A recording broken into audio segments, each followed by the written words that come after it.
Talker Nation? Welcome back once again. It's your host, the G-Man, as we continue with our 2016 NFL position-by-position draft preview. We talked about quarterbacks. Today we're going to talk a little bit about our running backs. No position in the NFL draft has been devalued more than running backs. I'm not saying that's correct, but I'm saying that is absolutely what has happened. I think what has occurred is that people realize you can pick it up later and not hurt your team. So whereas before it used to be who was going to be the guy that got picked first in the NFL draft, there was a good chance it was a running back. I remember back to when Philly was picking and everyone went and booed because they didn't pick Ricky Williams in the first round. Instead, we just wound up with our best franchise quarterback ever. So for all you idiot Philly fans out there, that's what happens. But now I'll be surprised if there is more than one picked in the first round. It might not be one picked in the first two rounds. I guess Derrick Henry has a chance to go early, but the only one I see will be at the top of my list as we preview these running backs. First is Ezekiel Elliott.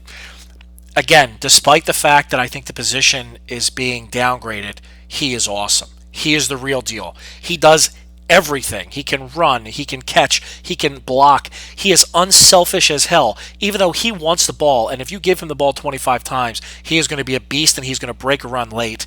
There were games where they decided to just go quarterback runs at Ohio State, and he blocked like it was going out of style.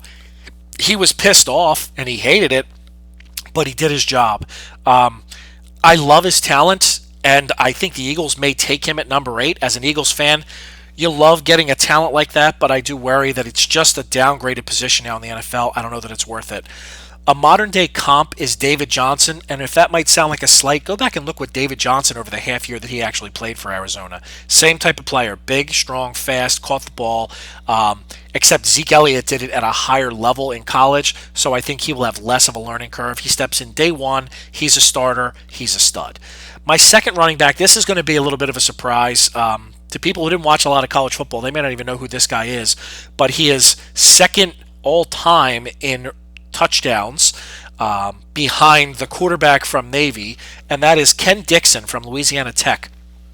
He's not a huge guy, but I think he's an excellent fit in today's NFL. He's not big, but he's big enough to split time and take the majority of the carries, if not all the carries.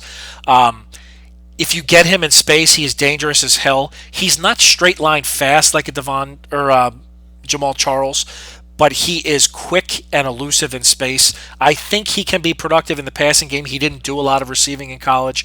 I don't know how well he's going to be able to block. Again, I think he'll be willing. I don't know that he's ever had to do it, but I think he's the most productive running back you've never heard of.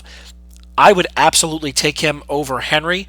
I think the running backs at Alabama have proven, not because they're not talented, but because they take a beating and get their ass kicked in college with all those carries, that they struggle a little bit in the pros. So to me, Ken Dixon is an excellent fit in today's NFL. I would love to see the Eagles pick him up later in the draft if they don't take Zeke Elliott. And I think a modern-day comp is like a Devontae Freeman. Third, I'll go with Derrick Henry, and I know it sounds like I downgraded him a bunch. I didn't. I downgraded him one position, but I do worry about him. He was an absolute animal in college, but he did one thing. He ran the ball, and he did it very well, but he did it behind a great offensive line. We have no idea if he can block. I don't think he's much of a pass catcher. Certainly, he's not what you call a hands catcher. I guess out in space, he's a load to bring down, but I don't trust throwing him swing passes because I just don't think he's that good at catching the ball. When you add in the number of carries he has, his clock is further along than other running backs that are coming into the NFL.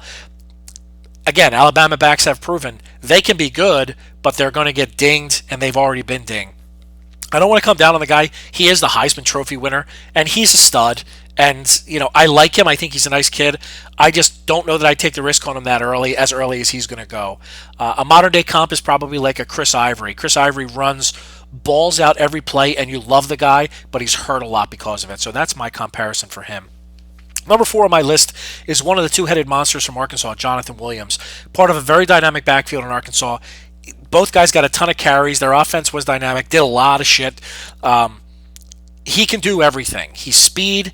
He has enough power. He has the vision to go ahead and make cuts in space. I think he can be a really good rotational back. I don't think he's a starter. I think he's probably a 12 carry a game guy, maybe even kick returns. I don't know that he's ever returned punts to be able to do that, but I do think he's a decent player. I think he'll help your team. I think of him as like a Tevin Coleman for Atlanta. That's a modern day comp. Last on my top five is Paul Perkins. I'd be lying if I said I knew exactly what to do with this guy. He had some absolutely monster games in that offense. Sometimes they would switch to a run-based offense and actually play a traditional as opposed to their up-tempo stuff, and he would look great. There were other games where he just absolutely disappeared. He doesn't have a huge next gear. He's not going to get you the 80-yard run, but I think he can get you the chunk runs where he shows a little power at the end to finish off a run. He's not going to be your knockout punch. I also don't think he's going to be a 35 carry a game guy. I think that's a little much to expect of him, but I think given the right opportunity, he could be a 1,000-yard rusher, 15 carries a game. Probably can catch the ball better than most people think. I think of like a Trey Mason for St. Louis as a modern-day comparison, and I think Trey Mason's pretty damn good. He just had to be on the short end of the stick when they picked up some guy named Todd Gurley, who is a generational talent. So those are my big five. The next five in order are C.J. Prosise from Notre Dame. Injuries, and I don't think he has any definable breakaway skill, but I think he will be an NFL player. Jordan Howard from Indiana had huge shoes to fill in Tevin Coleman when he left. He did it. They ran a crazy offense that sometimes they threw every time, sometimes they passed or ran every time. He'd get 40 carries one game, 10 carries the next, but he's a pretty good player. I think he's always going to be dinged, but he's a decent pickup. Ken Drake from Alabama. No love at all because there are many offensive weapons and certainly because they had Henry. But I think he's a nice change of pace guy. He's bigger than your standard third down back. I think he can actually play a little in the slot. I think he's going to help you as a core special teams guy. So I think he's going to help long term do a little bit of everything.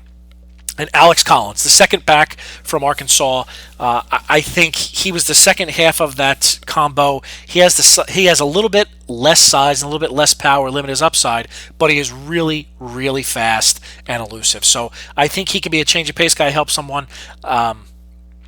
I don't think he has the wherewithal to withstand the rigors of an every down back, but I do think he's going to help somebody. If you're interested in seeing my full ranking of all the running backs, please go ahead and go to our blog and check out the NFL Draft Spectacular. But for now, that's your 2016 NFL Draft preview of running backs. I'm the G-Man, and I am out.